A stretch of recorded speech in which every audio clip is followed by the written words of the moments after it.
आदाब doctor. Welcome to आदाब doctor. आज आदाब डॉक्टर में हम बातचीत करेंगे डॉक्टर चैतन्या क्योर क्लिनिक से आई हुई डॉक्टर मानसा से। अस्सलाम वालेकुम मैम, प्रोग्राम में आपका इस्तकबाल है। नाज़रीन, आज का हमारा उन्वान है इनफर्टिलिटी। किस तरह से होम्योपैथी के जरिए हम इनफर्टिलिटी को ठीक कर सकते हैं, इसी के बारे में हम बातचीत करेंगे। हमारे नंबर्स नोट कीजिएगा 0402331380 या फिर 0402331380। डॉक्टर मानसा, बहुत लोग जो इनफर्टिलिटी से गुजरते हैं कई बार क्रॉनिक डिप्रेशन में चले जाते हैं। किस तरह से होम्योपैथी के जरिए इनकी मदद की जा सकती है, बताइएगा। एक्चुअली जब इनफर्टिलिटी एक समस्या पाया जाता है तो डिप्रेशन तो ऑटोमेटिकली आ जाता है और एक सोशल इश्यू भी है। ज़्यादा लोग भी पूछते रहते हैं तो इसी के वजह से भी डिप्रेशन में चले जाने की भी चांसेस है। लेकिन ज़्यादा जोर मत देना, उसके साथ हमारे होम्योपैथिक मेडिकेशन लेने से ये डिप्रेशन से और उसके साथ साथ जो प्रॉब्लम्स है उनसे भी हम दूर हो सकते हैं और उसके साथ प्रेगनेंसी में आने के बहुत सारे चांसेस होंगे। ऑलराइट, तो डेफिनेटली जो मेडिकेशन दी जाती है डिप्रेशन को ट्रीट करने के लिए भी दी जाती है। ओके, हम आगे बढ़ते हैं। कई तरह की प्रॉब्लम्स के बारे में जानकारी मिलती है जब इनफर्टिलिटी की जांच की जाती है। तो जब एक कपल इनफर्टिलिटी का केस लेकर हॉस्पिटल्स जाते हैं, क्या प्राइमरी इन्वेस्टिगेशंस होते हैं, ये बताइए। एक्चुअली कोई भी कपल हमारे पास आता है तो दोनों के लिए भी प्राइमरी टेस्ट करवाना ज़रूरी है। और मेल्स में तो हम सेमेन एनालिसिस करवाएंगे पहले, और फीमेल्स में तो हार्मोनल लेवल्स कितना है वो देखने के लिए टेस्ट होगा, और एग रिलीजिंग ठीक तरह से हो रहा है कि नहीं वो भी देखना पड़ता है। और इसके साथ साथ ट्यूब्स कैसा है, और ट्यूब्स के लिए हिस्ट्रोसाल्पिंगोग्राफी हम कहेंगे, ये मेंसेस में 8th और 9th डे हम भेजेंगे। और ये ओव्यूलेशन के लिए टेस्ट जो है 11th डे से लेकर 23rd डे तक, यानी जहाँ ओव्यूलेशन होगा जहाँ तक, या फिर 23rd तक भी कंटिन्यू करना पड़ेगा ताकि कितने लेवल तक वो फॉलिकल भेजे हैं वो भी देखने के लिए। राइट, मतलब अलग अलग तरह के इन्वेस्टिगेशंस होते हैं। राइट, सभी नाज़रीन को एक बार फिर हम याद दिला देते हैं कि आज का हमारा उन्वान है इनफर्टिलिटी। आदाब डॉक्टर में हमें कॉल करने के नंबर्स यूँ हैं 0402331330 या फिर 0402331380। जी, ये आपने बता दिया कि किस तरह से फीमेल्स में प्राइमरी इन्वेस्टिगेशंस होते हैं। मेल्स में किस तरह के इन्वेस्टिगेशंस किए जाते हैं? मेल्स में पहले तो हम सेमेन एनालिसिस करवाएंगे ताकि उनकी मोटिलिटी या फिर काउंट और उसमें कुछ भी इन्फेक्शंस है वो देखने के लिए। और उसके साथ साथ अगर कुछ इन्फेक्शंस पाया जाता है, यानी पस ज़्यादा होगा या फिर क्लबिंग ज़्यादा होगा, यानी बहुत सारे सेल्स एक ही जगह इकट्ठे होकर उनमें मोटिलिटी नहीं पाया जाता, उसे हम क्लबिंग कहेंगे। ये देखने के लिए कल्चर के लिए हम भेजेंगे ताकि क्या इन्फेक्शन है वो देखने के लिए जाता है। राइट, हमारा सबसे पहले कॉलर रेडी है, आइए देखते हैं ये क्या जानना चाहते हैं। हेलो आदाब डॉक्टर। हेलो, अस्सलाम वालेकुम। वालेकुम सलाम। कौन बोल रहे हैं? गुलबर्गे से बात कर रही हूँ। फिर से बताइएगा मैडम, क्या नाम है आपका? मेरा नाम रुबीना है। ओके, मैं गुलबर्गे से बात कर रही हूँ। ओके रुबीना जी, बताइए क्या सवाल है?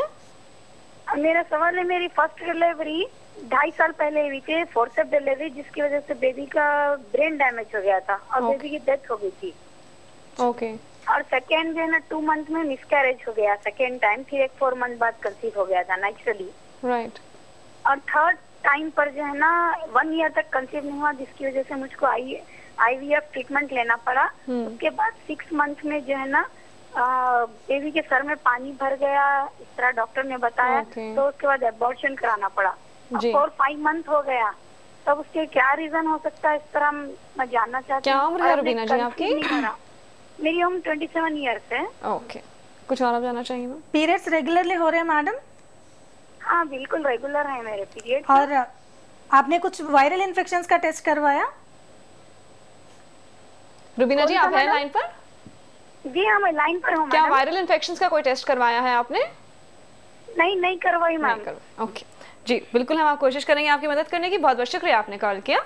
राइट, तो ये थी गुलबर्गा से रुबीना जी, 27 ईयर्स ऑफ एज। जैसे उन्होंने बताया कि एक बच्चे को उन्होंने खो दिया, उसके बाद एक मिसकैरेज हुआ, IVF के जरिए एक बेबी को कंसीव किया था, बट 6 महीने के फीटस को भी इन्होंने खो दिया। पीरियड्स इनके बिल्कुल रेगुलर हो रहे हैं। तो इनका सवाल आपसे ये था कि ये बार बार इनके साथ क्यों हो रहा है, किस तरह से ये नॉर्मली कंसीव करेंगे? पहली अबॉर्शन तो आपको पहली वो डिलीवरी और स्टिल बर्थ तो आपको फोर्सेप्स डिलीवरी के कॉम्प्लिकेशन के वजह से हुआ, और दूसरा भी मिसकैरेज हुआ था, और तीसरा जो आपने बताया है कि सर में पानी भर गया, हाइड्रोसेफेलस हम उसे कहेंगे। और ये ज़्यादा इन्फेक्शंस, वायरल इन्फेक्शंस बॉडी में रहने से आपको बार बार ग्रोथ नहीं, फीटल ग्रोथ नहीं होना या फिर ऐसे पानी भरना, ये सब कॉम्प्लिकेशंस भी हम देख सकते हैं। और इनके लिए आपको होम्योपैथी का ट्रीटमेंट लेनी चाहिए। और जब भी इन्फेक्शंस पूरी तरह से आपके बॉडी से चले जाएंगे तभी आपको नेचुरल हेल्दी प्रेगनेंसी आने के चांसेस है, और वो भी डिलीवरी तक हेल्दी रह के हेल्दी बेबी आपको आने के भी चांसेस है। लेकिन पहले आपका इन्फेक्शंस कितने लेवल पे है वो देखना पड़ेगा, उसके लिए आपको ट्रीटमेंट लेनी पड़ेगी। ऐसे बहुत सारे केसेस हैं हमारे पास, उन्हें 90% से ज़्यादा हम ट्रीट कर सकते हैं। आप ऑनलाइन भी हमारे ट्रीटमेंट ले सकती हैं। drchaitanyas.com हमारा वेबसाइट है। राइट तो ये थी सलाह रुबीना जी के लिए जिन्होंने हमें गुलबर्गा से कॉल किया था। हमारे पास महाराष्ट्र से एक सवाल आया है एसएमएस के जरिए कि किस तरह से इनफर्टिलिटी और मॉडर्न लाइफस्टाइल को साथ में जोड़ा जाए and how can this problem be cured.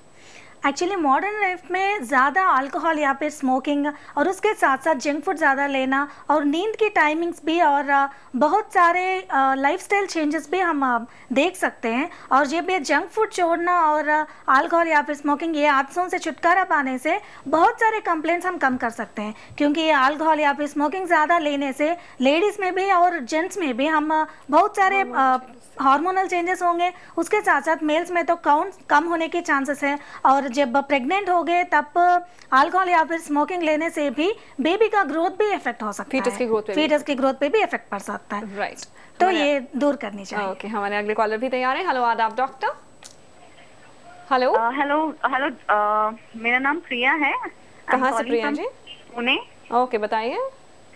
मेरा हाल ही में एक मिसकैरेज हुआ था बिकॉज ऑफ हाइपोथायरॉयडिज्म। ओके और मैं जानना चाहती हूँ कि थायराइड का होम्यो में कोई ट्रीटमेंट है और क्या मैं थ्रू आउट डिलीवरी ट्रीटमेंट ले सकती हूँ और मुझे कंसेप्शन में आगे कोई प्रॉब्लम होगा कि नहीं होगा। I just wanted to know. Okay क्या उम्र है प्रिया जी आपकी?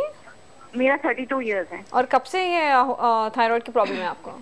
मेरा 6 मंथ से थायराइड का प्रॉब्लम हो रहा है। कुछ और आप जानना चाहेंगे? आपका पीरियड्स रेगुलर है मैडम? हाँ मेरा पीरियड्स रेगुलर है। मेरा वैसे 35 डेज का साइकिल है और मेरा 20th डे में ओव्यूलेशन होता है। अच्छा, आप थायराइड के लिए अभी कुछ दवा यूज कर रही हैं? हाँ मैं थायरोनॉम 50 mcg का ले रही थी। इवन ड्यूरिंग प्रेगनेंसी में ले रही थी, मगर वो डोसेज कम था, शायद इसीलिए फीटल डेथ हुआ व्हेन आई वाज 3 मंथ्स। अभी रिसेंटली आपने थायराइड का टेस्ट करवाया? हाँ रिसेंटली कराया, तो मेरा 10.49 TSH था। अच्छा ठीक है जी, बिल्कुल आपकी मदद करेंगे। Thank you so much for calling us. एक और कॉलर तैयार है। हेलो आदाब डॉक्टर। जी हेलो जी, कौन बोल रही हैं? मैं तस्लीम। कहाँ से तस्लीम जी? सिद्दीपेट से। कहाँ से? सिद्दीपेट। ओके बताइए क्या सवाल है? जी मेरे को ऐसा प्रेगनेंसी नहीं आ रही। अच्छा क्या स्कैनिंग में सब कराए। हाँ एक रिलीज नहीं हो रहा बोल के बोले थे। मैं ऐसा इंजेक्शन ले रही थी 3 महीने को एक। ओके उससे कुछ प्रॉब्लम होता क्या? इंजेक्शन आप ले रही हैं? अच्छा ले रही थी 3 ली। ओके कुछ और आप जानना चाहिए? पीरियड्स कैसे है मैडम? नहीं महीने को महीना है। अच्छा, किसके लिए आप इंजेक्शंस ले रहे हैं? बच्चे नक्को बल के लिए थे मैडम, अब 4 साल हो गए। अच्छा, अब फिर कोशिश करे तो नहीं हो रहे। अच्छा अभी कुछ टेस्ट करवाया आपने? एक रिलीज नहीं हो रहा बोल के बोले थे। अभी कुछ टेस्ट करवाया आपने ट्राई करते वक्त? नहीं करा, इससे पहले कराए थे तो एक अच्छा। रिलीज नहीं हो रहा बोल के बोले थे मैडम। ठीक है ओके आप बिल्कुल बेफिक्र रहिएगा। बहुत बहुत शुक्रिया आपने हमें कॉल किया। तो इनसे पहले आया पुणे से प्रिया जी का सवाल। 32 ईयर्स ऑफ एज। हाल ही में एक मिसकैरेज इनका हुआ क्योंकि ये हाइपोथायरॉयडिज्म से गुजर रही हैं। पिछले 6 महीनों से ये प्रॉब्लम इनको है। तो इनका सवाल आपसे ये था कि क्या होम्योपैथी के जरिए थायराइड को ठीक किया जा सकता है और क्या प्रेगनेंसी के दौरान ये मेडिकेशन कंटिन्यू करनी चाहिए? इनकी माहवारी बिल्कुल रेगुलर है, कैसे इनकी मदद की जाए? एक्चुअली थायराइड रहने वाले लोगों में ओव्यूलेशन स्ट्रेंथ ज़्यादा नहीं होगा और कभी कभी ओव्यूलेशन ठीक तरह से होगा भी नहीं, लेकिन आपको ओव्यूलेशन हुआ तो इसीलिए आपको प्रेगनेंसी आया। लेकिन प्रेगनेंसी का दौरान भी आपका थायराइड लेवल ज़्यादा होंगे, नॉर्मली भी ज़्यादा होंगे, और आपको थायराइड का प्रॉब्लम है तो बहुत ज़्यादा होने की वजह से आपको अबॉर्शन हुआ। और अभी भी आप थायराइड कंट्रोल करने के लिए अपना एलोपैथी का दवा भी ले रहे हैं, लेकिन उसके साथ हमारा मेडिसिन भी आप कंटिन्यू कर सकते हैं ताकि आपका जो लेवल है TSH 5 के नीचे रहना चाहिए। आपको 10 से ज़्यादा है तो उसे कंट्रोल करने में हमारे मेडिसिन भी आपको मदद करेंगे। एक बार वो कंट्रोल में आने के बाद आप प्रेगनेंसी के लिए ट्राई कर सकते हैं, और प्रेगनेंसी आने के बाद भी आपको हमारा मेडिसिन कंटिन्यू करना है ताकि नॉर्मल डिलीवरी हो और बच्चे का जो फीटस का डेवलपमेंट हो वो भी ठीक तरह से हो। आप प्रेगनेंसी के दौरान भी हमारे मेडिसिन यूज़ करनी चाहिए। राइट तो ये थी सलाह प्रिया जी के लिए। इसके बाद सिद्दीपेट से हमारे पास कॉल आया तस्लीम जी का। इन्होंने बताया कि एग रिलीज नहीं हो रहा था। ये कुछ टाइम पहले इन्होंने जब टेस्ट किया था तो इनको पता चला। इंजेक्शन ये ले रही थी और इनके पीरियड्स इरेगुलर हैं, तो क्या आगे इनको कंसीव करने में प्रॉब्लम होगी? जब भी आपको ओव्यूलेशन नहीं हो रहा है तो इसका मतलब है आपको हार्मोनल इम्बैलेंस है, लेकिन वो हार्मोनल इम्बैलेंस के लिए आप बाहर से हार्मोन्स का इंजेक्शंस या फिर हार्मोन्स का टैबलेट्स आप लेंगे तो उससे साइड इफ़ेक्ट ज़्यादा बढ़ेंगे और वेट बढ़ना या फिर बाल झड़ना, बहुत सारे ऐसे कॉम्प्लिकेशंस हो सकते हैं आपको। तो पहले आप जो कुछ भी हार्मोन्स का दवा ले रही है ना वो छोड़ के उसके बाद नेचुरली होम्योपैथी का दवा अगर यूज़ करना शुरू करें तो आपको अच्छा होगा और ओव्यूलेशन भी होगा, उसके साथ साथ आपको प्रेगनेंसी आने के भी चांसेस है। एक बार आपके पूरे रिपोर्ट्स लेकर वो भी बिना कुछ मेडिकेशन के 2 महीने रुकने के बाद एक बार हमारे क्लिनिक पर आने की कोशिश कीजिए, आपका जरूर प्रेगनेंसी आ जाए। Let's see who next collar is. Hello, आदाब डॉक्टर। हेलो, हाँ आदाब डॉक्टर। हेलो, कौन बोल रही हैं? संगीता बोल रही हूँ दिल्ली से। संगीता जी दिल्ली से, ओके बताइए। ये थायराइड के बारे में बात करनी है। नहीं मैडम, आपको ऊंचा बोलना पड़ेगा। थायराइड के बारे में बात करनी है। थायराइड के बारे में जानना चाहती हैं, ओके। हाँ जी, मेरे शादी के ऐसे 15 साल हो गए, कोई बच्चे भी नहीं है। अच्छा अच्छा, क्या उम्र है आपकी? मेरी उम्र 35 साल है। ओके, कब से आप थायराइड से गुजर रही हैं मैडम? ये 2 साल से। 2 सालों से, ओके। आपका पीरियड्स कैसे है मैडम? पीरियड महीने से 5 दिन पहले आ जाता है, दर्द होता है बहुत ज्यादा। इससे पहले मैं चेकअप करवाई थी तो डॉक्टर ने बोला कि एक ट्यूब ब्लॉक है। अच्छा, और कुछ स्कैनिंग कुछ करवाया आपने? हाँ जी, स्कैनिंग करवाए। क्या बताया गया उसमें? उसमें निकला था कि एक ट्यूब ब्लॉक है दाहिने साइड का। अच्छा, ओवरीज कैसे है मैडम? कुछ सिस्ट वगैरह कुछ है? वो नहीं। अच्छा जी, बहुत बहुत शुक्रिया आपने हमें कॉल किया।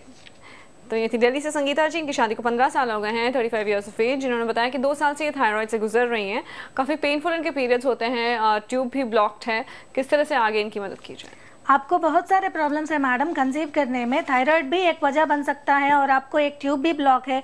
एक ट्यूब ब्लॉक है इसका मतलब है एक ट्यूब नॉर्मल है, उससे प्रेगनेंसी आ सकता है, ऐसे भी आप सोच सकते हैं। लेकिन जो इन्फेक्शन है एक ट्यूब में, वो दूसरे ट्यूब में भी सूजन भी हो सकता है या फिर वो ट्यूब भी हेल्दी नहीं होने की बहुत सारे चांसेस है।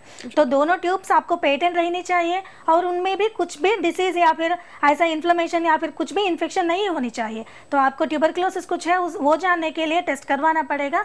अगर कुछ है तो ट्यूबल ब्लॉक के लिए, उसके साथ साथ ट्यूबरक्लोसिस के लिए, दोनों के लिए आपको ट्रीटमेंट लेनी पड़ेगी। आप थायराइड के लिए तो दवा यूज़ करिए, जहाँ तक वो नॉर्मल रहेगा उसके लिए हमें कुछ मेडिसिन और देने की ज़रूरत नहीं। लेकिन अभी आपका जो कंप्लेंट्स है पीरियड्स के दौरान पेन होने की, वो भी इन्फेक्शंस के साथ भी हो सकता है या फिर कुछ हार्मोनल इम्बैलेंस होने की वजह से भी हो सकता है। तो क्या वजह है वो देखने के लिए प्राइमरी इन्वेस्टिगेशंस की ज़रूरत है। आपके पुराने रिपोर्ट्स लेकर एक बार मिलने की कोशिश कीजिए, आपका क्या प्रॉब्लम है, कौन से और टेस्ट भी बाकी है, वो देखने के बाद आपका ट्रीटमेंट चालू करेंगे। राइट। आगे बढ़ते हुए जिस तरह से आपने ट्यूबरक्लोसिस के बारे में बात की है, अगर फैमिली में किसी को ट्यूबरक्लोसिस होती है तो does it affect the mother sometimes? Actually tuberculosis family में होता है तो ट्यूबरक्लोसिस आने के बहुत सारे चांसेस होंगे और ट्यूबरकुलर टेंडेंसी एक हम होम्योपैथी में ही खास डिस्कस करेंगे। वो टेंडेंसी भी अगर लेडीज़ में रहेगा तो वो कुछ यूट्रस को भी, ट्यूब्स को भी वीक करने की और ओवम जो रिलीज हो रहा है उसे भी करेक्ट करने की भी चांसेस है। तो वैसे हमें अभी ट्यूबरक्लोसिस के लिए कुछ टेस्ट कराएंगे तो वो ठीक हमें पता नहीं चलता कि टीबी है करके, लेकिन प्रेगनेंसी नहीं आता। तो वो टेंडेंसीज के लिए भी होम्योपैथी में बहुत अच्छे वो जो मेडिसिन है उन्हें भी हम इलाज कर सकते हैं। राइट। एक बार फिर आप सभी को बता दें कि आज स्टूडियो में हम बातचीत कर रहे हैं इनफर्टिलिटी के बारे में और हमारे साथ मौजूद हैं डॉक्टर चैतन्य केयर क्लिनिक से आई हुई डॉक्टर मानसा। हमारे नंबर्स एक बार फिर आप सब नोट कीजिएगा, 0402331380 या फिर 0402331380। डॉक्टर मानसा, हम आगे बढ़ते हुए अगले कॉलर से बातचीत करेंगे। हेलो, आदाब डॉक्टर। हेलो जी, गुड इवनिंग। कौन बोल रही हैं? नमस्ते डॉक्टर, मैं नीतू बोल रही हूँ दिल्ली से। दिल्ली से कौन? नीतू। ओके नीतू जी, बताइए। मेरी शादी के 6-7 साल हो गए लेकिन अभी मेरे पास कोई बेबी नहीं है। ओके। तो मैंने जो है सब जगह इवन की गंगाराम तक भी ट्रीटमेंट कराया, मुझे ये नहीं पता चल पा रहा था कि मेरे अंदर प्रॉब्लम क्या है। सारी रिपोर्ट्स मेरी नॉर्मल आती थी। तो फिर अभी मुझे 15 दिन पहले पता चला है कि मेरा AMH है, एंटी हार्मोन मिलेनियम हार्मोन कोई, वो कम है। वो 1.1 है, यानी 1 है। तो मैं ये जानना चाहती हूँ कि क्या होम्योपैथ में इसके लिए AMH जो कम है उसके लिए कोई दवाइयाँ हैं जिससे कि मतलब मेरा AMH नॉर्मल हो जाए और मैं नॉर्मली कंसीव कर सकूं। जी बताएंगे आपको। आपने अपने हस्बैंड के कोई टेस्ट करवाए हैं मैडम? हाँ, हस्बैंड का भी टेस्ट कराया, उनका भी नॉर्मल है। ओके, क्या उम्र है आपकी? मेरी जो है 32 है और हस्बैंड की 36 है। ओके, कुछ और? और मैम एक चीज और है, मैंने इससे आपके क्लिनिक वाला नंबर भी जो है उस पे मैंने कॉल किया था, लेकिन मुझे कोई सही आंसर नहीं मिल पाया। मैं ये पूछना चाहती थी कि आपके यहाँ आने के लिए, मिलने के लिए मतलब कुछ प्रोसेस पता चले कि कैसे हम आए, कैसे? सारे जवाब आपको मिलेंगे आदाब डॉक्टर पर, आप देखते रहिएगा। कुछ और आप जानना चाहेंगे मैम इनसे? आपका साइकिल्स कैसे है मैडम? चाहती हूँ कि क्या मैं नॉर्मली कंसीव कर सकती हूँ? बिल्कुल बिल्कुल बताएंगे आप। ठीक है, ओके। नीतू जी, क्या आपके पीरियड्स नॉर्मली होते हैं?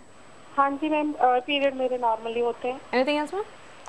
Alright, thank you so much, आपने हमें कॉल किया। देखती रहिएगा आदाब डॉक्टर। एक और कॉलर तैयार है। हेलो आदाब डॉक्टर। आदाब डॉक्टर, मैं कुलसुम बोल रही हूँ हैदराबाद। कुसुम जी, मैडम थोड़ा सा ऊंचा बोलिएगा प्लीज। हाँ, मुझे फर्स्ट एंडोमेट्रियोसिस प्रॉब्लम था। लैप्रोस्कोपी करने के बाद एक लड़का है मुझे 4 साल का, उसके बाद मेरे कंटिन्यूस 3 मिसकैरेजेस हुए। एक है ना 6 मंथ्स में ग्रोथ नहीं हो रही थी, तो डॉक्टर बता दे कि इसको निकाल देना। फिर और एक 3 मंथ्स में मिसकैरेज होगा, एक 1.5 मंथ में। और मैडम जब मैं 3rd मंथ जो मेरा 6 मंथ का बेबी निकाले, जब टॉर्च टेस्ट की थी मैं, तो उसमें साइटोमेगा वायरस निकला था। और उसके बाद मैं डॉक्टर ममता दीनदयाल के पास अपना ट्रीटमेंट करवाई हूँ एलोपैथिक में। वो बता रही कि कुछ नहीं है सारे, लेकिन होम्यो में बता रहे कि ये साइटोमेगा वायरस के वजह से एंडोमेट्रियोसिस। और मेरा पीरियड से अब राइट नाउ 5 दिन पहले आ जा रहा। अच्छा, कितने महीने से ये हो रहा है कि पीरियड्स टाइम पे हो रहे हैं? 5 दिन पहले हो जा रहा। हाँ, कितने टाइम से ये हो रहा है, कितने महीनों से? ये तो 3rd मेरा मिसकैरेज हुआ जो 1.5 मंथ के, उसके बाद से मेरे को 4 मंथ से जल्दी पीरियड्स आ जा रहे हैं। ओके, कुछ और जानना चाहिए इनसे? बिल्कुल आपकी हम मदद करेंगे। Thank you so much for calling us. Right, तो इनसे पहले नीतू जी ने कॉल किया दिल्ली से, 32 इयर्स ऑफ एज, इनकी शादी को 6-7 साल हो गए हैं। सारे इनके टेस्ट नॉर्मल थे। इनको पता चला है कि AMH level is around 8.1। Periods इनके रेगुलरली होते हैं। इनका सवाल आपसे ये था कि क्या होम्योपैथी में AMH लेवल्स को नॉर्मल करने के लिए कोई दवाई है? एक्चुअली और ये भी जानना चाहती थी कि किस तरह से डॉक्टर चैतन्य क्योर क्लिनिक पर ये कांटेक्ट करें, ये भी इन्हें बताइएगा। हमारे यहाँ AMH को कंसिडर नहीं करेंगे मैडम। आपको और सारे वजह होंगे आप कंसीव नहीं करने के लिए। आपका फॉलिकुलर स्टडी भी देखना पड़ेगा ताकि एग रिलीज कैसा है और कितना साइज में हो रहा, और आप में कुछ अदर इन्फेक्शंस है, वायरल इन्फेक्शंस, वो भी देखना पड़ेगा। ये सारे चीज़ें हैं जो आपको कंसीव करने से रोक रही है, तो ये सारे टेस्ट आपको करवाना पड़ेगा। जहाँ तक हमसे मिलने की सवाल है, आप drchaitanya.com पे लाइव चैट कर सकते हैं, और वो लाइव चैट में आपको कहाँ आना है, कैसे ट्रीटमेंट लेना है, वो सारे प्रोसीजर आपको बताएंगे। एक बार वो सारे प्रोसीजर जानने के बाद आपको टेस्ट के लिए कहा जाएगा, और वो टेस्ट करवाने के बाद वो रिपोर्ट्स लेकर हमारे पास आ जाइए। आपका ट्रीटमेंट जरूर होगा और कंसीव करने के बहुत सारे चांसेस हैं। राइट, तो ये थी सलाह नीतू जी के लिए। इसके बाद कुसुम जी ने कॉल किया हैदराबाद से। एंडोमेट्रियोसिस की इनको प्रॉब्लम थी, इन्होंने लैप्रोस्कोपी करवाई और उसके जरिए एक इशू इनका है। इसके बाद कुछ मिसकैरेज से इनको गुजरना पड़ा। इन्होंने बताया कि इनको पता चला है कि साइटोमेगा वायरस से ये गुजर रही हैं 1.5 महीने से, इससे पहले कि इनका लास्ट मिसकैरेज हुआ था। ये कहती हैं कि पीरियड्स 5 दिन पहले हो जाते हैं। आगे इनको क्या करना चाहिए? एक्चुअली आपको रिपीटेडली अबॉर्शंस हो रहे हैं या फिर बेबी का ग्रोथ भी सही नहीं हो रहा, तो इसके लिए सिफिलिटिक टेंडेंसीज हो सकते हैं या फिर टॉर्च 10 तरह के वायरल इन्फेक्शंस हो सकते हैं, और आपके बॉडी में हार्मोन इम्बैलेंस की भी चांसेस है। तो क्या है पहले वो देखना पड़ेगा, किसके वजह से आपको रिपीटेडली ये सब प्रॉब्लम्स हो रहे हैं या फिर ये ग्रोथ सही नहीं हो रहा, वो देखना पड़ेगा। उसके बाद लेकिन CMV वायरस आपने जो बता रहे हैं, एलोपैथिक वाले इसे कंसिडर नहीं करते, लेकिन उसके वजह से आपको ग्रोथ, बेबी का ग्रोथ डिस्टर्बेंस होगा, और कई बार ये वायरस होने से बर्थ डिफेक्ट्स भी पाया जाता है। तो ये बिल्कुल भी इम्पोर्टेंट है हमारे लिए। ये इन्फेक्शन को हमें कम करना है, उसके साथ और कुछ भी वजह हैं तो उन्हें भी दूर करना पड़ेगा। तो आपके पहले का रिपोर्ट्स एक बार लेकर आ जाइए। अभी कुछ चाहिए तो हम करवाएंगे, नहीं तो आपका ट्रीटमेंट चालू करेंगे और आपको कंसीव करने के चांसेस होंगे। ओके, तो आगे बढ़ते हुए अगले कॉलर से हम बात करेंगे। हेलो आदाब डॉक्टर। हेलो, अस्सलाम वालेकुम। वालेकुम सलाम, कौन बोल रही हैं? मैं फरीदा बात कर रहा हूँ, मुंबई से। ओके, क्या सवाल है मैडम? एक्चुअली मैम मुझे थायराइड का प्रॉब्लम है 2 साल से जी। मैं थायराइड का 100 टैबलेट लेती हूँ जी, लेकिन कुछ कंट्रोल में नहीं आ रहा। मेरा है 12 पॉइंट है मेरा थायराइड, अभी किया 12 पॉइंट है, लेकिन मोटापा बहुत आ रहा है मुझे। मैं क्या करूँ इसके लिए? क्या उम्र है फरीदा जी आपकी? मेरा उम्र है 36। ओके, आपके बच्चे हैं मैडम? जी, मेरा एक बेबी है। अच्छा, 18 साल की मेरा एक बेबी है। ओके ओके, तो आगे तो आप और बच्चे नहीं चाहती हैं, राइट? नहीं, एक्चुअली मेरा यूट्रस का ऑपरेशन हो चुके हैं। अच्छा अच्छा, तो प्रॉब्लम आज थायराइड के बारे में। पेट में मेरा बेबी था। हाँ, तो बेबी अबॉर्शन हो गया, इस वजह से इन्फेक्शन बहुत ज्यादा हो गया था। ओके ओके, इस वजह से मेरा यूट्रस का ऑपरेशन करना पड़ा। ऑपरेशन करके भी मेरा 4 साल हो गया। अच्छा, I am so sorry about it. आज थायराइड के बारे में आप जानना चाहती हैं, राइट? जरूर आपकी हम मदद करेंगे, आप देखते रहिएगा आदाब डॉक्टर। एक और कॉलर से हम बातचीत कर लेते हैं। हेलो, आदाब डॉक्टर। अस्सलाम वालेकुम। वालेकुम सलाम, कौन बोल रही हैं? आई एम सईदा बात कर रही हूँ बैंगलोर से। सईदा जी, बैंगलोर से, बताइए। मैं 37 इयर्स ओल्ड हूँ। ओके, मेरी शादी होके 13 इयर्स हुआ है। ऑलराइट। एक्चुअली मैं ट्रीटमेंट के लिए, एक्चुअली मेरे हस्बैंड दुबई में थे, अब वो सेटल 4 इयर्स बैक से इधर ही है। ओके, तो IUI मैंने, मेरा पीरियड्स इरेगुलर है। अच्छा, मैं कामिनी राव डॉक्टर के पास जा रही हूँ। IUI में फर्स्ट मैंने कंसीव किया, तो 1.5 मंथ में वो बोले बच्चे की हार्ट बीट नहीं है, इसलिए टर्मिनेट करना पड़ेगा। राइट। फिर नेक्स्ट अब IVF ट्रीटमेंट के लिए गई थी मैं, तो वो फर्स्ट ट्रीटमेंट में फेल हो गया। अब सेकेंड साइकिल के लिए जा रही हूँ। मेरे पीरियड्स इरेगुलर है। Right right. कुछ और आप जानना चाहेंगे मैम से? अभी आप कुछ दवा ले रही है मैडम पीरियड्स रेगुलर होने के लिए? हाँ, दवा दिए थे उन्होंने। अब फिर इंजेक्शन वगैरह दे रहे हैं सेकेंड IVF के लिए। वो एग्स फ्रीज हो गए हैं मेरे। अच्छा, PCOD जैसा कुछ बताया गया था आपको? हाँ, फर्स्ट PCOD, वो लैप्रोस्कोपिक करे, फिर हिस्ट्रोस्कोपिक पे भी गई मैं। ठीक है, ओके, बहुत बहुत शुक्रिया, आपने हमें आदाब डॉक्टर पे कॉल किया। देखती रहिएगा। इनसे पहले आया फरीदा जी का सवाल मुंबई से। ये इनफर्टिलिटी के बारे में नहीं, जरा सा थायराइड के बारे में आपसे जानना चाहती थी। शी 36 इयर्स ऑफ एज, काफ़ी इनका मोटापा बढ़ रहा है, ये मेडिकेशन पर हैं लेकिन फिर भी इस प्रॉब्लम से गुजर रही हैं, तो क्या करें आगे कि थायराइड से बच सकें? एक्चुअली बहुत सारे लोगों में थायराइड शुरू होने के बाद जब थायराइड का मेडिसिन लेना शुरू करते हैं एलोपैथी में, तो लेवल कंट्रोल पे आ जाता है। लेकिन कुछ लोगों में टेंडेंसी ज़्यादा होने से या फिर कुछ हेरिडिटरी इश्यूज होने से आपको थायराइड के लिए आप एलोपैथी का मेडिकेशंस लेने के बावजूद आपका कंट्रोल में नहीं आएगा। अभी तो हम आपका होम्योपैथी का ट्रीटमेंट चालू कर सकते हैं, उसके साथ एलोपैथी के साथ हम होम्योपैथी का शुरू करेंगे और उसके बाद में धीरे धीरे आप जो इस्तेमाल कर रहे हैं उसको कम करते हुए हमारा ट्रीटमेंट हम चालू कर सकते हैं और थायराइड को कंट्रोल पे भी हम ला सकते हैं। एक बार हमारा वेबसाइट देखिए, ऐसे बहुत सारे चीज़ें हैं, हम केस अभी तक क्यूर कर चुके हैं, तो एक बार वो देखिए और हमारे पास आने की कोशिश कीजिए। राइट, तो ये थी सलाह फरीदा जी के लिए। इसके बाद सईदा जी ने हमें कॉल किया बैंगलोर से। 37 इयर्स ऑफ एज, इनकी शादी को 13 साल हो गए हैं। PCOD की प्रॉब्लम इनको बताई गई, पीरियड्स इनके रेगुलर हैं, IUI करवा चुकी हैं, IVF भी करवा चुकी हैं, पर शी हैज़ बीन अनसक्सेसफुल। जैसे उन्होंने क्लियरली मेंशन किया कि इनके पीरियड्स इरेगुलर हैं, तो क्या करें कि आगे ये कंसीव कर पाएँ?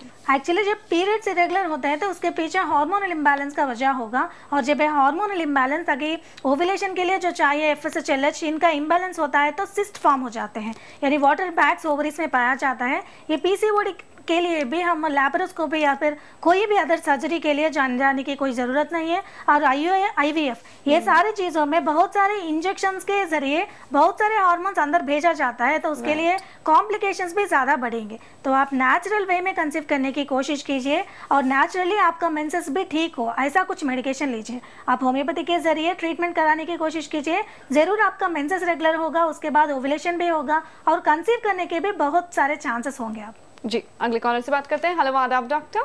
हेलो जी, कौन बोल रही हैं? जी, झारखंड से मोना बोल रहे हैं। बताइए मोना जी। हाँ, वो बात ऐसी, मेरे हस्बैंड का थायराइड का टेस्ट कराया था हम लोगों ने, तो थायराइड थोड़ा बढ़ा हुआ है जी।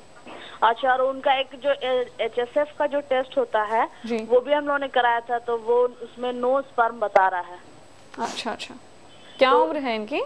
जी, उनकी उम्र होगी 36। ओके, क्या ये डायबिटिक है मैडम? नहीं, डायबिटिक नहीं है। ओके ओके, कुछ और इसमें क्या हो सकता है, क्या इलाज करें क्या नहीं करें, थोड़ा बताइए। बिल्कुल बिल्कुल, हम आपको बताएंगे। कुछ और जी देखते रहिएगा। आदाब डॉक्टर मोना जी, बहुत बहुत शुक्रिया आपने हमें कॉल किया। नाज़रीन, आप सभी को हम याद दिला दें कि आज रात 10:30 बजे आप शहर बैंगलोर से देख सकेंगे प्रोग्राम सफ़रे हज, तो इसे मिस मत कीजिएगा। आज का हमारा उन्वान है इनफर्टिलिटी। हमारे नंबर्स यूँ हैं 0402331338 या फिर 040233133820। मोना जी का सवाल झारखंड से, इन्होंने बताया कि इनके हस्बैंड 36 ईयर्स ऑफ एज, ये थायराइड से गुजर रहे हैं, ऑल्सो स्पर्म काउंट निल है, तो क्या करना चाहिए आगे कि ये कंसीव कर पाएँ? एक्चुअली स्पर्म काउंट नील होने के लिए थायराइड एक वजह नहीं है, ये थायराइड अपनी जगह है। और अजोस्पर्मिया यानी नील काउंट के लिए बहुत सारे वजह हो सकते हैं। प्रोडक्शन ज़ीरो होना, प्रोडक्शन नील होना, या फिर प्रोडक्शन के लिए जो चाहिए FSH हार्मोन्स उनमें वो ज़्यादा रहने से यानी प्राइमरी टेस्टिकुलर फेल्यूर भी हो सकता है कई लोगों में। और उसके साथ साथ जब ऑब्स्ट्रक्शन होगा, जो स्पर्म्स को ट्रैवल करने में जब ऑब्स्ट्रक्शन होगा तो भी हमें स्पर्म काउंट नील आता है सेमन एनालिसिस में। तो क्या वजह है वो देखने के लिए एक बार हार्मोन्स का टेस्ट करवानी चाहिए।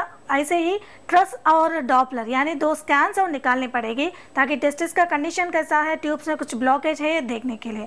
अगर इसमें कुछ प्रॉब्लम है तो उसके लिए हम ट्रीटमेंट दे सकते हैं, लेकिन ज़्यादा एश्योरेंस तो नहीं दे सकते हैं। अजोस्पर्मिया यानी नील काउंट के लिए 23% तक हम एश्योरेंस दे सकते हैं। एक बार ट्राई कीजिए, हो सके तो आपका काउंट इंप्रूव होने के चांसेस भी होंगे। राइट, तो ये थी सलाह मोना जी और उनके हस्बैंड के लिए। अगले कॉलर से हम बात करते हैं। हेलो, आदाब डॉक्टर।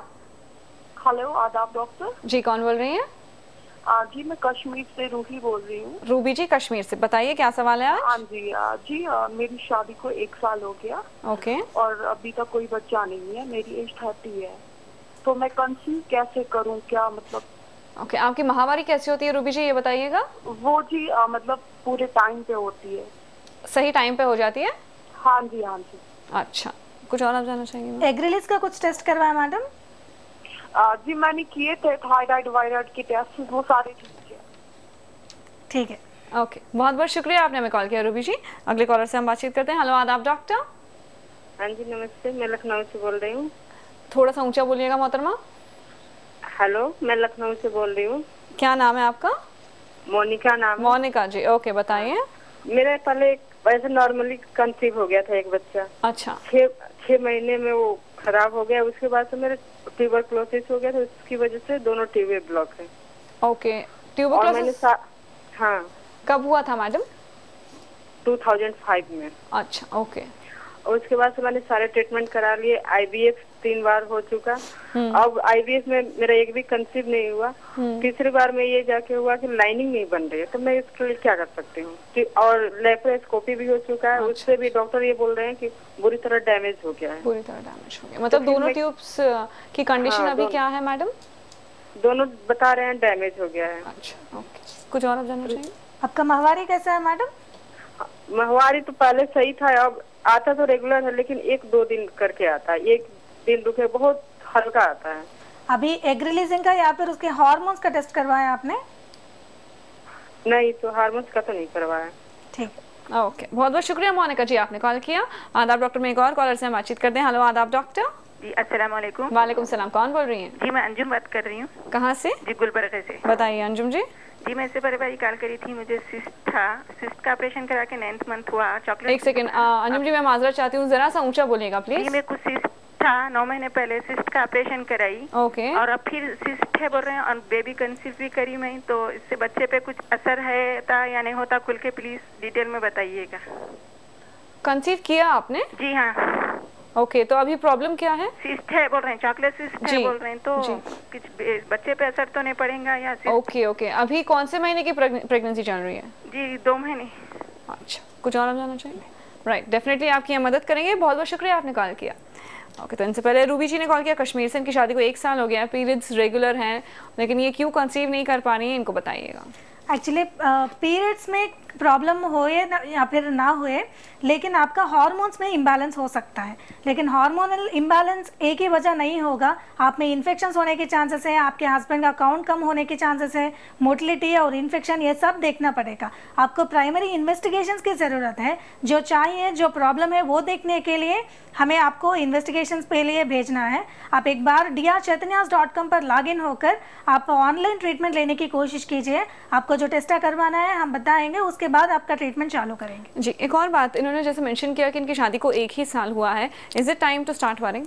एक्चुअली 1 साल के अंदर अगर प्रेगनेंसी नहीं होता है तो हम इनफर्टिलिटी कहा जाता है, लेकिन एक बार टेस्ट करवाने में कोई प्रॉब्लम नहीं है, लेकिन अभी से ज़्यादा टेंशन नहीं ले तो अच्छा होगा। राइट, तो ये थी सलाह रूबी जी के लिए। इसके बाद लखनऊ से मोनिका जी ने कॉल किया। उन्होंने बताया एक इशू इनका हुआ था, उसके बाद से इरेगुलर पीरियड्स शुरू हो गए और इनको पता चला कि ट्यूबरक्लोसिस से भी ये गुजर रही है। ये 2005 की बात है। उसके बाद दोनों ट्यूब्स ब्लॉक हो गए हैं, IVF करवाया है, लैप्रोस्कोपी के जरिए इन्हें वापस पता चला कि वो ट्यूब स्टिल रिमेन डैमेज। किस तरह से ये आगे कंसीव कर पाएंगी? अभी आपको ट्यूबरक्लोसिस है कि नहीं, उसका इफेक्ट है कि नहीं, वो देखना पड़ेगा पहले। और अभी ट्यूबरक्लोसिस नहीं है तो भी आपका ट्यूब्स का कंडीशन अभी कैसा है वो बहुत ज़रूरी है, क्योंकि जब ट्यूब अच्छा होता है तभी ओवम उससे पास होकर आपको प्रेगनेंसी लाने के भी चांसेस होंगे। तो अभी ट्यूब्स का कंडीशन मालूम करना है। और फॉलिकुलर स्टडी में आपका एग कैसा रिलीज हो रहा, क्योंकि आप में इन्फेक्शन बहुत साल तक रहा तो अभी वो ओवम भी करप्टेड होने के भी चांसेस होंगे। और डॉर्मेंट स्टेज में टीबी अब तक आपके बॉडी में होने के भी चांसेस है, तो वो भी देखना पड़ेगा। ये सब सारे टेस्ट होने के बाद कुछ भी आपको प्रॉब्लम है तो उसके लिए हमारी होम्योपैथिक का दवा आप इस्तेमाल कर सकते हैं। और आपको प्रेगनेंसी आने के कितने चांसेस है वो सारे रिपोर्ट्स देखने के बाद ही हम कुछ बता सकते हैं। ओके, आगे बढ़ते हुए हम अंजुम जी के सवाल का जवाब देंगे। गुलबर्गा से इन्होंने कॉल किया, इनको 9 महीने पता चला कि सिस्ट है, अभी इनकी 2nd मंथ की प्रेगनेंसी चल रही है, तो इनका सवाल आपसे ये था कि क्या बच्चे पर कोई असर हो सकता है? एक्चुअली सिस्ट है यानी आप में हार्मोनल इम्बैलेंस कहीं ना कहीं तो रहा है, लेकिन अभी आपकी बॉडी में कैसा है कंडीशन वो देखना पड़ेगा। अगर अभी हार्मोन्स का कंडीशन आप में नॉर्मल है तो बच्चे पर कुछ भी असर नहीं पड़ेगा। अगर अभी से भी आप ख्याल रखेंगी तो वो प्रेगनेंसी हेल्दी टर्मिनेट होने के बहुत सारे चांसेस हैं। लेकिन आपको इससे पहले भी प्रॉब्लम था तो आपके लिए केयर की बहुत सारी ज़रूरत है और फ्रीक्वेंटली आप डॉक्टर के विजिट्स पे जाने की भी कोशिश कीजिए। राइट, तो ये थी सलाइन के लिए। अगले कॉलर से बात करते हैं। हेलो, आदाब डॉक्टर।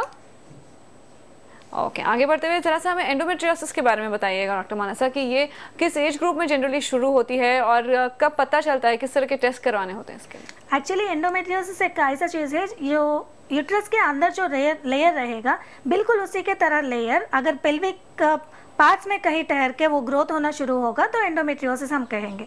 जब भी एंडोमेट्रियोसिस होगा तो मेंसेस के दौरान वहाँ भी जहाँ पर ये एंडोमेट्रियोटिक स्पॉट्स है वहाँ ब्लीडिंग होना शुरू होता है। लेकिन जब जैसे हमारे मेंस्ट्रुएशन में वो निकल जाता है बाहर, जो एंडोमेट्रियम ज़्यादा बने हैं यूट्रस से वैसा निकल नहीं जाता, तो वहीं पे ठहरा होता है और महीने महीने में वो ग्रोथ ज़्यादा बढ़ती रहती है। तो इसी के वजह से पीरियड्स में भी तकलीफ होगा और कमर दर्द ज़्यादा होगा, डिस्मेनोरिया यानी मेंसेस के दौरान ज़्यादा पेन भी होना, उसके साथ साथ बहुत सारा पेन के साथ वो ब्लीडिंग इरेगुलरिटीज यानी ज़्यादा होना या फिर ज़्यादा देर तक होना, ऐसा भी कंप्लेंट्स हम देख सकते हैं। उसके लिए लैप्रोस्कोपी के जरिए ही हमें एंडोमेट्रियोटिक स्पॉट्स दिखेंगे। ये और अल्ट्रासाउंड में कभी कभी पता चलेगा जब ये बहुत सारे ज़्यादा है, लेकिन एक सस्पिशन ही हम कह सकते हैं अल्ट्रासाउंड के जरिए।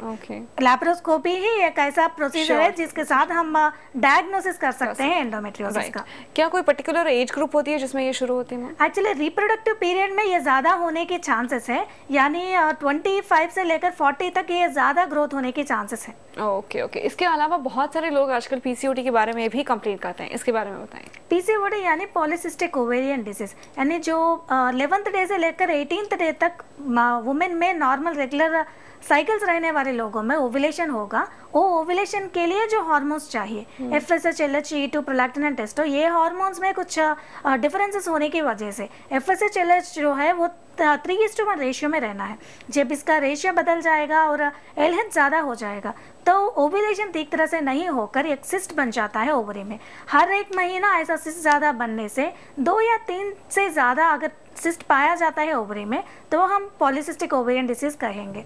इसमें बहुत सारे मेंस्ट्रुअल इरेगुलरिटीज होगा और उसके साथ साथ वेट भी ज़्यादा बढ़ने के चांसेस होते हैं। राइट, एक बार फिर आप सभी को बता दें कि आज स्टूडियो में हमारा उन्वान है इनफर्टिलिटी। अगर आपको भी चाहिए किसी भी तरह की जानकारी खास तौर से इनफर्टिलिटी के बारे में तो इन नंबर्स पर आप हमें कॉल कर सकते हैं 0402331380 या फिर 0402331380। काफ़ी सारी बातचीत हमने की है पीसीओडी के बारे में, एंडोमेट्रियोसिस के बारे में। कई बार कपल्स बहुत ऐसे भी हमने देखे हैं यहाँ पर जो कहते हैं कि सारे टेस्ट नॉर्मल हैं, आपने भी देखे होंगे ऐसे।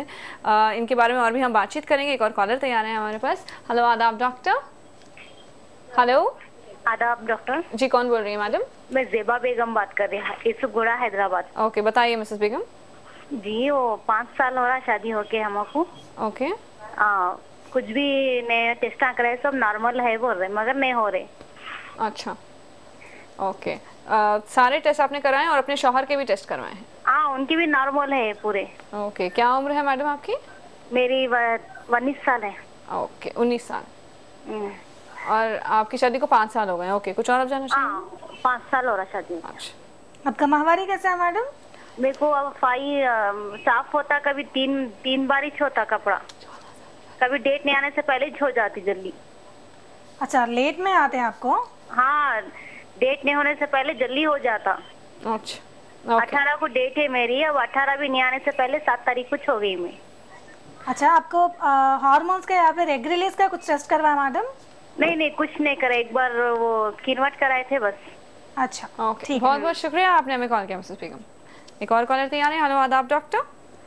हेलो जी, अस्सलाम वालेकुम, कौन बोल रही हैं? हम श्रुति बोल रहे हैं चेन्नई से। नमस्कार श्रुति जी, बताइए क्या सवाल है?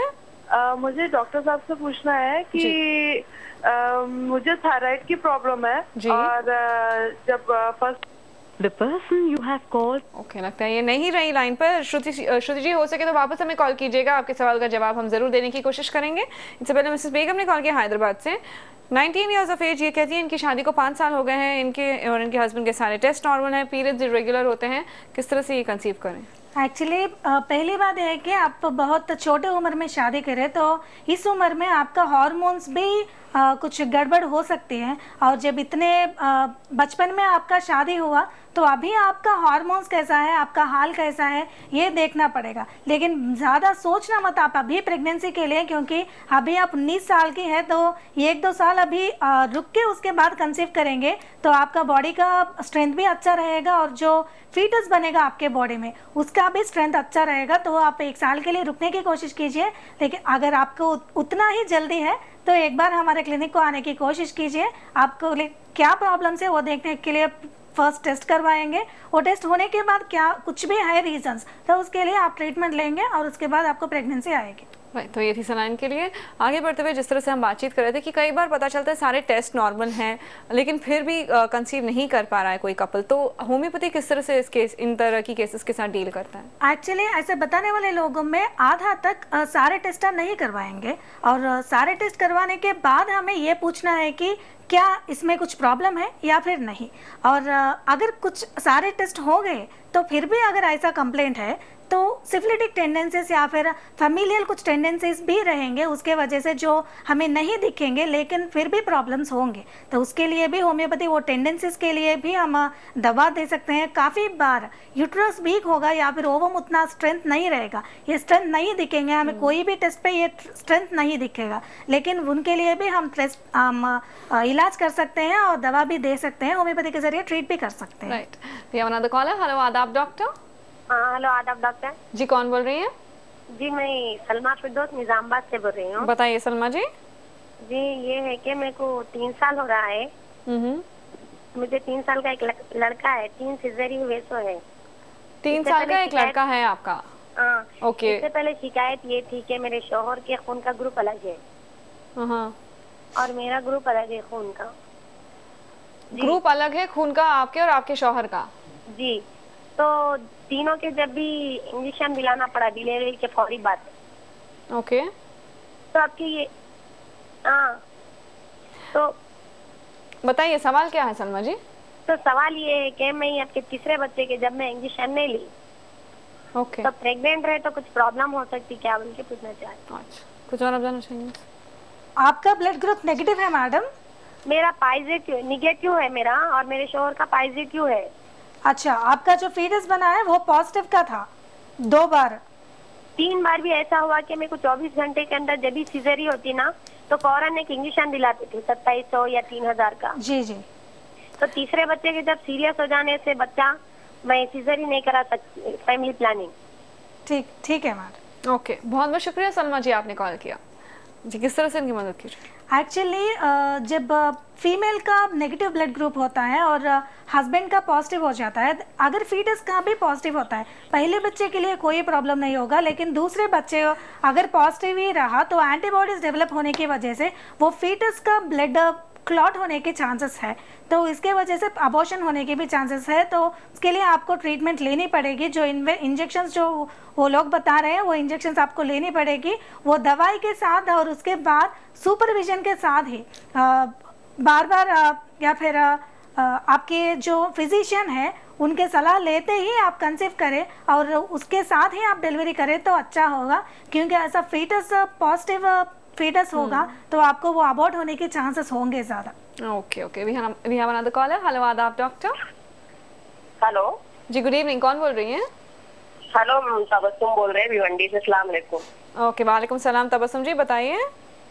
मैम, हमारा एक बेबी है 3 इयर्स की, और अभी 3 महीना पहले ना ऑपरेशन हुआ है बेबी का। एक बेबी हुआ था जो मर गया, तो उसके बाद से हमारा ऑपरेशन के बाद से पेट बहुत निकल गया है और बहुत मोटे हो गए। तो उससे जान सकते हैं ये पेट कैसे कम होगा? अच्छा, ये 3 महीने पहले हुआ था ना तबस्सुम जी? जी हाँ, 3-4 महीना पहले हुआ था।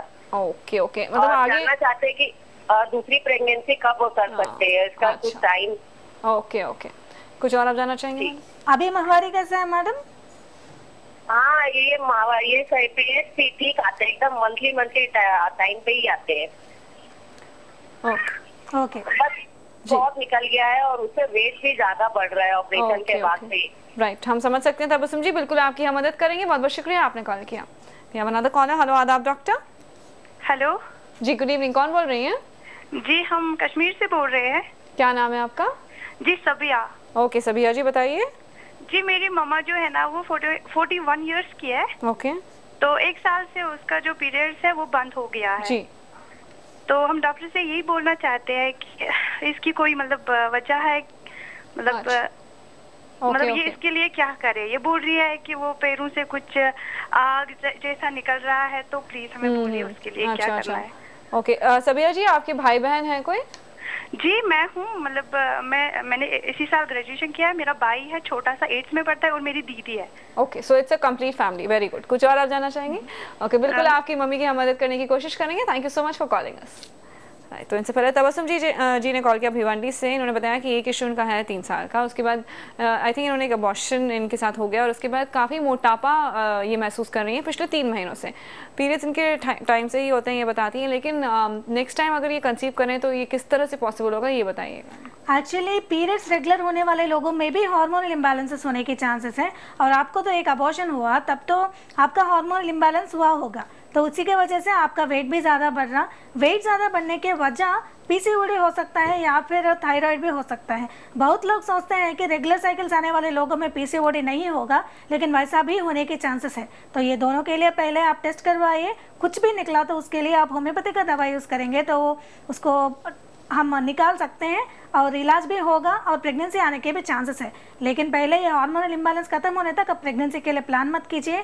और जो मिसकैरेज हुआ वो क्यों हुआ, उसके लिए इन्फेक्शंस के लिए भी आपको ट्रीटमेंट लेना पड़ेगा। जब वो सारे कंप्लेंट्स दूर हो जाएंगे तब आप प्रेगनेंसी प्लान कीजिए, हेल्दी प्रेगनेंसी आने के चांसेस होंगे। Right, we have another caller. Hello, आदाब डॉक्टर। हेलो हेलो जी, अस्सलाम वालेकुम, कौन बोल रही हैं? हाँ जी, मैं बुलंदशहर यूपी से कविता बोल रही हूँ। ओके, नमस्कार कविता जी, बताइए। हाँ, वो मैम, मेरी शादी को 14 साल हो गए और मेरी अभी प्रेगनेंसी नहीं है। मेरे अभी कोई 9 साल पहले मेरी ओवरी में ऑपरेशन हुआ था, दिल्ली कराया था मैंने एम्स में। तो उसमें रसौली टाइप का बोला था, उन्होंने निकाला था पॉलीपिक। तो उसके बाद में मेरे मतलब कोई प्रेगनेंसी नहीं थी। अब मैंने एक बार IVF भी करा चुकी हूँ। IVF में भी मुझे कोई मतलब वो नहीं मिला, जबकि मेरे ट्यूब बिल्कुल खुले हुए हैं। और मतलब कोई भी डॉक्टर ये वैसे नहीं बता रही। अब मेरा हिस्टेरोस्कोपी भी हो चुका है मेरा, तो फिर भी उसके बाद में भी मतलब मुझे प्रेगनेंसी मिल गई। और मेरे हस्बैंड भी रिपोर्ट सही है, वो भी ठीक है। तो मैं ये जानना चाहती हूँ कि, और जबकि मुझे थोड़ा थायराइड भी आया है, तो ज्यादा नहीं है। मैंने वो बोला था हल्का सा बॉडी में थोड़ा सा थायराइड, ज्यादा नहीं है, थोड़ा सा। तो उसकी मैं गोली खा रही हूँ, एक गोली सुबह खाली पेट खाती हूँ उसकी मैं। माहवारी कैसे हो रही है कविता जी? हाँ, माहवारी में मैम मेरे बहुत पेन होता है वैसे, हालांकि मैं बिल्कुल फिक्स टाइम पे होती हूँ, डेट टू डेट होती हूँ, लेकिन क्या उसमें बहुत ही पेन होता है। बिल्कुल आपकी हम मदद करेंगे कविता जी, बहुत बहुत शुक्रिया आपने कॉल किया। एक और कॉलर तैयार है। हेलो, आदाब डॉक्टर। हेलो मैडम, मैं कुलसुम, इससे पहले मैं बात राइट, अभी आपने हमें कॉल किया था। जी हाँ, मेरी बात बराबर नहीं हुई। ओके, बताइए वापस क्या सवाल है आपका? सर, मेरा ये प्रॉब्लम जैसा 3 मिसकैरेज, एक बच्चा है उसके बाद 3 मिसकैरेज, लेकिन साइटोमेगावायरस से आप गुजर रही हैं, राइट? राइट। तो वो बहुत ज्यादा मायने रखता है क्या मैडम? बाकी हर टेस्ट मेरा क्लियर है। और मेरी शादी मेरे कजिन से भी हुई। मेरा कार्योटाइपिंग किया है, मेरे हस्बैंड का नहीं किया। ओके राइट, आपके सवाल का जवाब दिया था डॉक्टर मानसा ने, लेकिन आपने वापस कॉल किया, कुछ और आप जानना चाहेंगे इनसे? Will definitely answer you again, thank you so much for calling us. Right, तो सबिया जी ने कॉल किया कश्मीर से, इन्होंने अपनी मदर के बारे में जानना चाहा। This is not about infertility, 1 साल हो गया इनकी माहवारी नहीं हो रही है, I think she is going through menopause, पैरों में इनको जलन सी महसूस हो रही है, तो क्या करना चाहिए इनको? एक्चुअली ये मेनोपॉज का ही सिम्टम है, ऐसा हीट फ्लैशेस आना मेनोपॉज का एक सिम्टम होता है। आपका मम्मी का मेनोपॉज हो गया है, यानी मेंसेस हमेशा के लिए ख़त्म हो गए, उसके लिए ज़्यादा टेंशन लेने की कोई ज़रूरत नहीं, लेकिन उस उम्र में ज़्यादा इरिटेशन होना और हॉट फ्लैशेस आना ये सब होता रहता है। ज़्यादा एक्सरसाइज करने के लिए कहिए और ज़्यादा पानी लेने के लिए कहिए, और कुछ भी हेल्थ प्रॉब्लम होगा तो होम्योपैथी के ज़रिए आप ट्रीटमेंट लेने की कोशिश कीजिए। राइट, तो इसके बाद कविता जी ने हमें कॉल किया यूपी से, इन्होंने बताया शादी को 14 साल हो गए हैं, 9 साल पहले इनको पता चला कि पीसीओडी से ये गुजर रही थी, अभी ज़रा सा थायराइड है, पीरियड्स टाइम पर होते हैं पर पेनफुल होते हैं, ट्यूब्स ओपन है ये बताती हैं, आईवीएफ से भी गुजर चुकी हैं, हस्बैंड के सारे टेस्ट नॉर्मल हैं, क्या करें आप? एक्चुअली आप में ओव्यूलेशन ठीक तरह से नहीं हो रहा होगा, इसीलिए आप कंसीव नहीं कर पा रहे, या फिर आप में 14 साल से आपको कंसीव नहीं कर पा रहे, तो टॉर्च तरह के वायरल इन्फेक्शंस बॉडी में होने के भी चांसेस है। आपके हस्बैंड में भी वायरल इन्फेक्शंस हो सकते हैं, तो ये दोनों इन्फेक्शंस के लिए आपको ट्रीटमेंट लेनी पड़ेगी।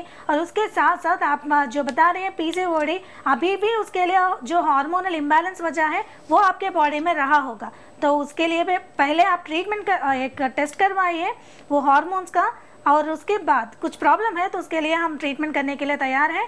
और DR चैतन्यास हमारा वेबसाइट है drchaitanyas.com, आप हमें ऑनलाइन भी कांटेक्ट कर सकती है। राइट, इसके बाद साइटोमेगावायरस, कुसुम जी के सवाल का जवाब दीजिएगा। एक्चुअली साइटोमेगालोवायरस से भी आप कंसीव नहीं कर पा रहे हैं और इसके लिए भी आपको अबॉर्शंस हो रहे हैं, उसके लिए आपको पहले ट्रीटमेंट लेनी पड़ेगी। बाकी सब अगर नॉर्मल होगा तो भी ये एक इन्फेक्शन भी आपको कंसीव करने से रोकेगा, तो उसके लिए पहले ट्रीटमेंट लेने की कोशिश कीजिए। जी doctor Mansa, thank you so very much कि एक बार फिर आप आदाब डॉक्टर पर आई, बहुत बहुत शुक्रिया। नाजरीन, आज ख़त्म करते हुए सिर्फ इतना ही कहेंगे कि हंसते रहिए, मुस्कुराते रहिए, वर्कआउट्स करते रहिए और आप हमेशा तंदुरुस्त रहेंगे। Thank you so much for watching us on आदाब डॉक्टर। अगली बार फिर से मुलाकात होगी, तब तक के लिए अल्लाह हाफ़िज़। हमारा पता है आदाब doctor, ETV Urdu, Ramoji film city, Hyderabad 501512। हमारा ईमेल एड्रेस है responseurdu@etv.co.in।